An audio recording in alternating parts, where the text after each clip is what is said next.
All right, good morning. I'm Francesco Barbier here with Chris Jones, and we're here on another Co-Founder Dynamics webinar.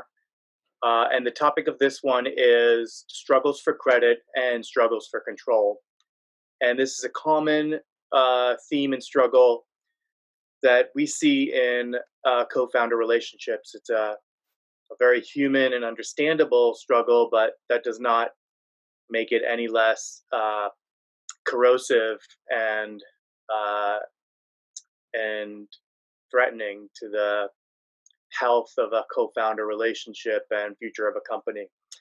So that's the purpose of today's call, is to kind of get some leverage and understanding uh, on the particulars of this kind of dynamic and struggle, and point to a direction that co-founders that are experiencing this can use to help them navigate it, and navigate the really tricky emotional terrain um, around these issues. So, um, as a starting point, I think it's helpful to kind of paint a picture of what uh, what a healthy, or really an optimal kind of state of mind is in an early stage company, and really in any company and creative endeavor, right? As a team, what we want to be focused on is the company, and what needs to be done within the company. And it's like the most valuable currency is the quality and clarity of the attention that we're placing on what needs to be done to build a thriving company. So it's like the quality of our attention to the product, to our users and customers, to our internal systems and processes, and really to the next task and the task after that. I You can liken it to you can liken our focus and attention to, like the magnifying glass that kind of focuses the sun's rays at a particular point, and the point being the company, the vision behind the company, what you're trying to build and create in the world. And the magnifying glass is kind of an apt analogy, because the clearer the lens, right, the more sun light that's able to get through, and the more powerful, the rays on the focused rays on the other side, right? So a clear lens in this analogy corresponds to a state of mind that is really kind of almost impersonal, like in its focus on and attention on on the work in front of us, the creative work. And so when I say focus, I'm almost not really talking about an intentional, like intense focus, but like a presence that we show up in, that is like a kind of neutral, uh, caring, and attentive presence to the work at hand. And it's that kind of state of mind that is is one where ideas come fluidly, and um, and yeah, there's this kind of like fluidness in the creative process and in interpersonal dynamics, where the ego mechanisms aren't really interfering and clogging the works. You know what I'm saying? Um, so I'm kind of painting a picture of like when teams are working really well together, that's kind of what it feels like. It's kind of a clear, uh, flow state where we're not really thinking about ourselves very much. We're just thinking about the work, dialoguing about the work. There's a kind of transparency and a flow to it that is really nice, and pretty simple and straightforward. There's not a lot of complexity to it, and not a lot of particularly not a lot of kind of personal complexity. You know, so now, kind of in the midst of that, it's our focus may turn inwards to ourselves and our own status, our own position, um, and that turn inwards is often accompanied by, or really is an expression of, you could say, like insecurity, right? Like fear and insecurity. It'll come up. We'll start thinking about ourselves. Questions will come up like, you know, is my position in this company threatened? Am I being overshadowed? Is my work being overshadowed? Um, is somebody else getting credit for my ideas? Credit for the value that I've brought? Am I being appropriately recognized? Should I be positioning myself for X, Y, Z, whatever kind of jockeying, positioning, and all of that kind of stuff? All of those questions can arise and may arise, um, and they're really challenging questions. I mean, they're really challenging. Like the feelings accompanying them can be very intense and very challenging, and um, and there's it's really like, when they do arise, in a way it's a little bit, you could think of it as like a fork in the road, like in terms of how to respond. And kind of one fork in the road would be to take that kind of insecurity and run with it, and try to address it, kind of through a protective, a self-protective stance, that is, um, taking action from that insecurity that is based on the preservation of uh, your status, your credit, whatever it is that you think will bolster your position.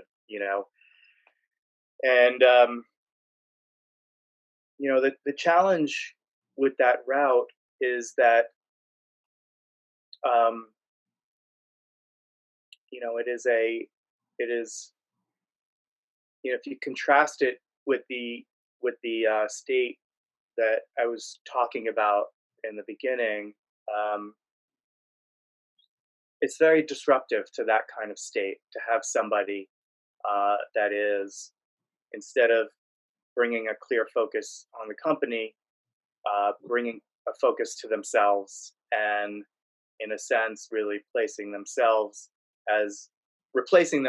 with the company as the focus of attention, in a sense, right?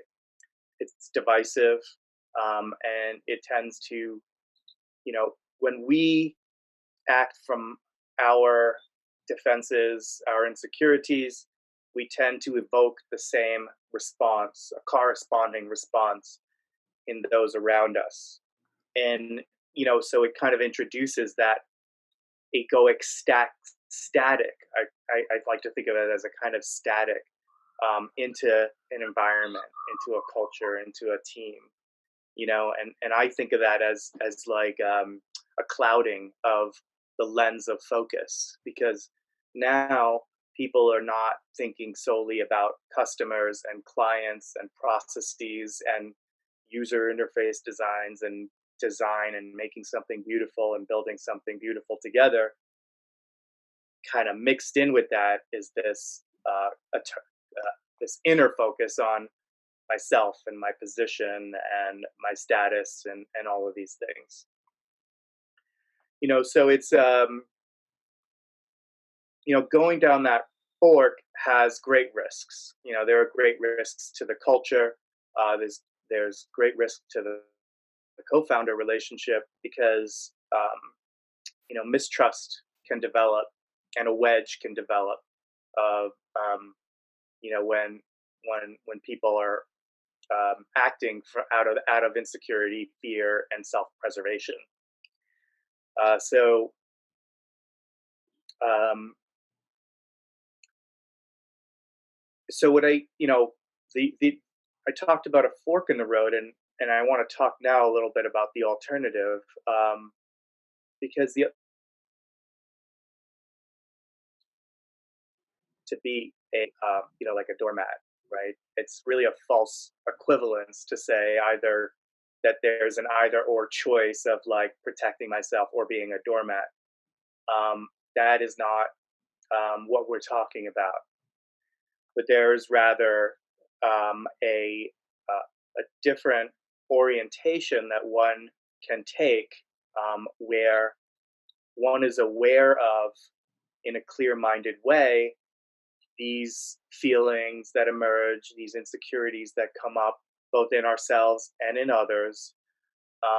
And so one is, not turning a blind eye to these human impulses that, are part of every team dynamic, but rather um, seeing them for what they are, and allowing them to be for what they are, uh, and allowing our own responses to be as they are. That is, our own insecurities, our own fears, and so forth. All of that arises within a field of presence, the field of presence that we are, and that doesn't mean that we want to, or that it is wise to, or respond and act from a place of reactivity. That is, that we don't, that it doesn't mean that we ought to respond from fear, that we ought to respond from insecurity. Rather, uh, this other alternative is when we see these things for what they are.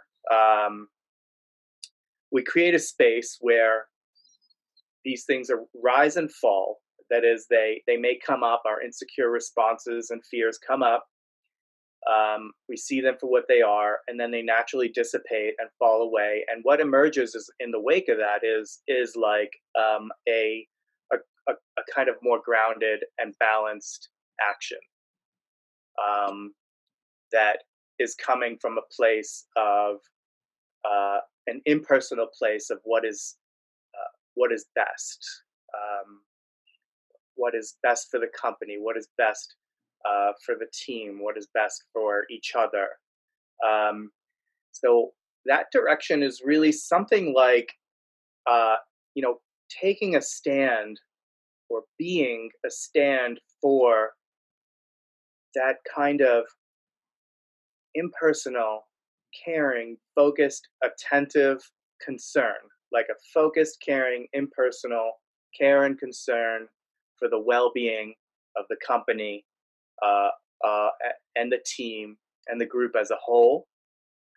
And within that overall uh, presence is a healthy and appropriate regard for oneself, and a healthy and appropriate regard for the contributions and position and status of others.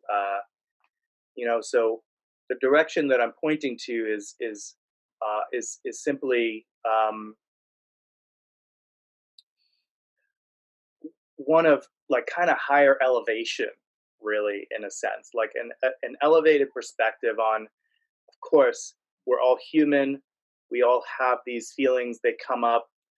That doesn't mean that it's a good idea to feed them, and allow them to run roughshod and run our lives, and determine how we conduct ourselves as professionals and as partners and as team members.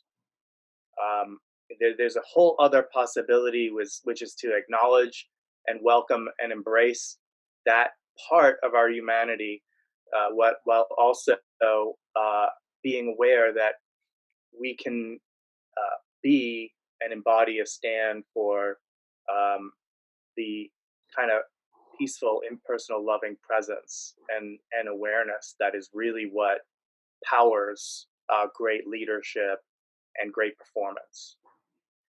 That's the that's it. It's a really, this is just a really brief overview and presentation, but because this issue is a common one, it seemed important to at least present some a direction that might be helpful to co-founders in this situation. Ego's tricky, isn't it? The desire to be recognized can be so strong. It can be so strong, and yeah, those feelings are so real and so intense, and it's kind of, it's understandable, and I think that they can be, in a sense, the strength of those feelings when they arise, it is almost like a kind of inverse relationship to how trustworthy and reliable they are. Like, kind of, well, that may not be true, actually. I don't know that I necessarily want to say that, but the intensity and reactivity is really like a kind of warning sign, like that, that there's high potential to rock the boat. So it's kind of like proceed with caution. Yeah. Proceed, proceed with mindfulness. Something that I've been really struck by the last couple of days that is on point to this is the Oscars, particularly the Korean director. I think his name is Bong Joon-ho, who won brought home 4 Oscars for the film. And that is certainly a moment where the spotlight is shining on you. You're up on stage. This is, one of the more prestigious honors in the culture. And when he won for Best Director, he immediately turned the spotlight to Martin Scorsese, who was his idol and his mentor from afar as he went to film school. And Marty got a standing ovation from the crowd, which I thought was just such a beautiful moment of shifting this credit to the team. And he did this for his country and for the other people that worked on this film. He asked them all to stand up. He brought them all on stage. And I thought, how wonderful is this, that he's giving all of these other folks credit for this really, really historic moment. Yeah, I love that. I loved that moment. I mean, and I love that you brought it up, because it's a fantastic like, it's just it was such a moving moment, and my appreciation for that man, because of his generosity of spirit, because he took the spotlight that was on him and shared it with the other greats around him. It was like all of them were elevated, as a result of that, and my willingness to kind of elevate him, like he rose in stature immeasurably, in my book, because of his selflessness in sharing the spotlight, and it's a beautiful, really, illustration of that. And when leaders do that, when they do that in a genuine way, I think you get the same effect. Yeah, totally. All boats rising with the tide, Yep. It's a really nice encapsulation of, and really, again, kind of like, it points in a different direction completely, like giving up credit, giving up control, and just being in it for the joy of building and creating and expressing the love that we are. Yeah. And the kind of power of that, and then let the chips fall where they may. Mm-hmm. Totally. It's hard too on the receiving end, if you feel like you should receive credit for something and it's not being given, or if someone is taking the credit from you. That's a situation I've seen play out with maybe a little more fuzziness, or kind of Yeah. dark, kind of an unclear lens.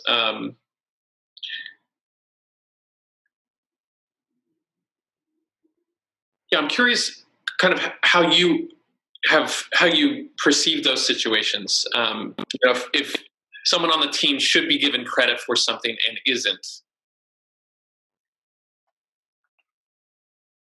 Yeah, I mean, my personal orientation toward it is like, um, kind of like the truth kind of wins out in the end is Mm, really kind of my take. Like in the maybe in the short term, not exactly, but in the medium and long term, as long as I'm showing up uh, in a good place, and making the contribution that I want to be making, to the best of my ability. I kind of think like all those there's a way in which people really sense and know things that where you don't have to tell them. yeah, People kind of like know what's going on, and so I almost think you don't necessarily need to. That's kind of like, this is a personal thing. I mean, this ultimately we all need to be guided by our own kind of wisdom and intelligence in the moment, right? But my own take on that is I don't really want to spend time in that place where I'm like all concerned about what credit I'm getting. yeah, It's not a very enjoyable place to be living in. It's kind of petty. It's sort of like, you know, let's let's focus on building, creating, expressing, and uh, from the best place within us, and we'll see where things go from there. mm, And as yeah, leaders, like as leaders, like that's really, it's critical for us to be that tuning fork, like to be a stand for that way of being within a culture. I think people just are exhausted by ego games and politics, and it's such a dispiriting and discouraging part of a yeah, lot of workplaces. So when leaders take a stand, uh, where that whole layer is not kind of validated, it can be very liberating and a very, very welcome change. yeah, yeah. The example that came to mind with that was a time when I had somebody that worked for me who was pretty young, out of school, and didn't get credit for something, and the look on her face of kind of shock and horror that somebody else was taking credit for this thing. But kind of aside from that person's behavior, it was still a great learning opportunity for her to do exactly what you're saying, to kind of sit with the experience, to shift perspective to a longer term game, to let go of the ego's desire, however justified, for that small piece of credit, and know that in the end it's going to kind of shake out. Yeah, yeah. I mean, that's and I'm not really necessarily saying like that. What her having a conversation about it, it would be a wrong or right thing to do. It's not. I don't. It's not as clear cut as that. It's more like for example, after she got over her initial shock, uh, and kind of had maybe the intensity settle down a little bit, it might occur to her to say, hey, I was just wondering like about XYZ, and that might be a conversation that maybe that is a conversation worth having, and that's appropriate to have, and maybe that would be a helpful conversation. Maybe it would wake somebody up. um, it's a conversation that can be had that is not from a place of fear and insecurity, and that is not from a place of blaming and accusing. And those are the kind of energies where people get really unsettled by them and distracted by them, and they can drag a culture down. So uh, that's kind of what I'm trying to point to. Does that make sense? Yeah, yeah, it does. There's another thing I was thinking about this morning. There's a new short fiction story from Haruki Murakami in the New Yorker. It just came out this week. It's one of my favorite writers, and it's about a Beatles album with the Beatles, their second album in the 60s. And John and Paul always had both their names on all the songs they wrote together, even if it was actually one or the other who was the, kind of the idea, the pen behind, which I think is a cool way that they structured, so much of their creative output, that it wasn't about one or the other so much as it was about them as a partnership, writing great music. That's very cool. I love that.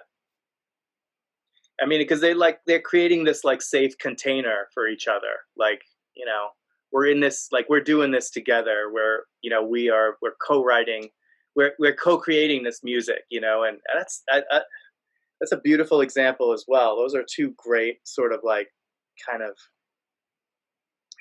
exemplars. Totally, yeah. Thank you for bringing that forward in your questions, and thanks for a great conversation. Yeah, likewise. All right. Till next time. Cool. See ya.